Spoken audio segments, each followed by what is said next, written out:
Le formateur Stéphane Lim vous explique comment renforcer les traits d'un visage marqué par le temps en utilisant le filtre dynamique accentuation dans Photoshop CS5. Dans cette vidéo, nous allons voir comment essayer d'obtenir ce rendu esthétique en termes de retouche de portrait. Vous pouvez voir ici à gauche la photo originale qui a été utilisée et à droite le résultat final que l'on va essayer d'obtenir. Cela va nous permettre, à travers ce style particulier, de faire ressortir davantage l'émotion véhiculée à travers ce visage, à travers ce regard, tout en essayant de renforcer les traits du visage marqués par le temps. Je vais ici donc fermer cette photo finale vers laquelle on va tendre et me concentrer sur l'image originale. Je vais tout d'abord créer une copie. Je prends l'arrière-plan, je le fais glisser sur ce petit bouton en bas du panneau calque et cette copie, je vais en créer un objet dynamique. Je peux faire un clic droit dessus, sélectionner Convertir en objet dynamique, ou bien aller dans le menu filtre et sélectionner par exemple Convertir pour les filtres dynamiques. Je clique sur OK pour valider. En effet, je vais pouvoir, grâce à ces filtres dynamiques, appliquer des filtres de manière non destructive.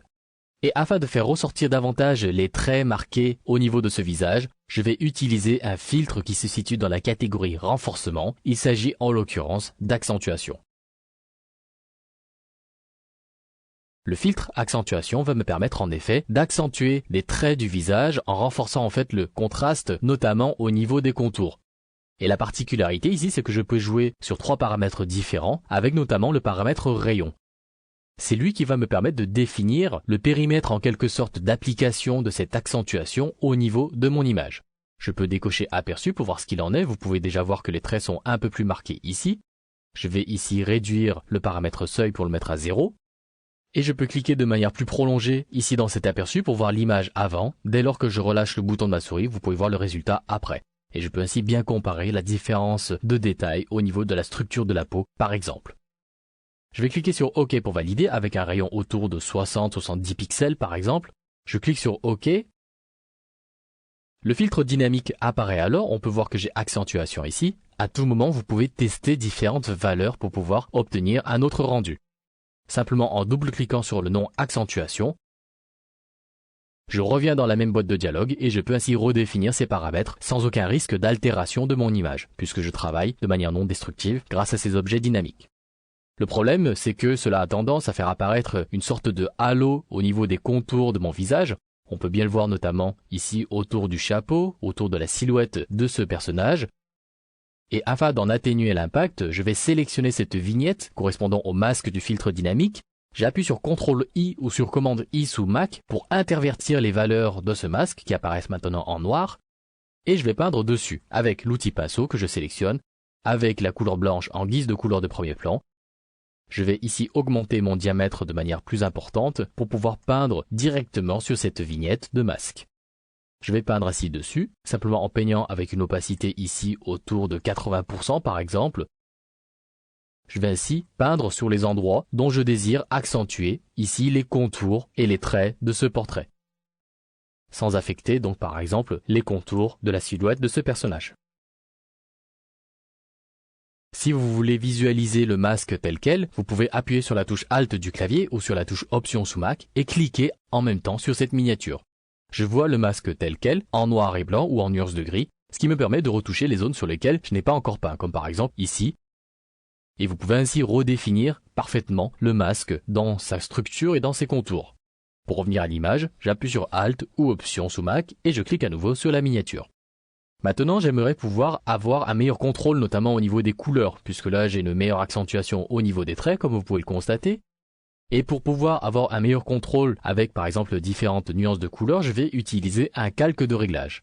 Je vais pour cela aller dans le panneau réglage. Si vous avez la CS4 ou la CS5, vous pouvez accéder au calque noir et blanc que je vais invoquer en cliquant sur ce bouton ici. Si vous disposez de la version CS3 de Photoshop, vous pouvez invoquer ce même calque de réglage en cliquant par exemple en bas du panneau calque et en sélectionnant ici noir et blanc. Mais avant de sélectionner ce calque, j'aimerais passer par une boîte de dialogue intermédiaire. En effet, si je clique directement sur ce bouton, vous voyez que le calque apparaît alors automatiquement. Très bien, je vais le supprimer ici. Et en appuyant sur Alt et en cliquant sur ce bouton, je fais apparaître ici une boîte de dialogue intermédiaire.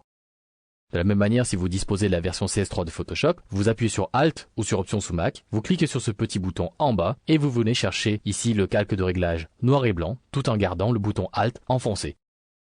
De la même manière, je fais apparaître cette boîte de dialogue intermédiaire. Je vais pouvoir sélectionner un mode de fusion à l'intérieur, lumière tamisée.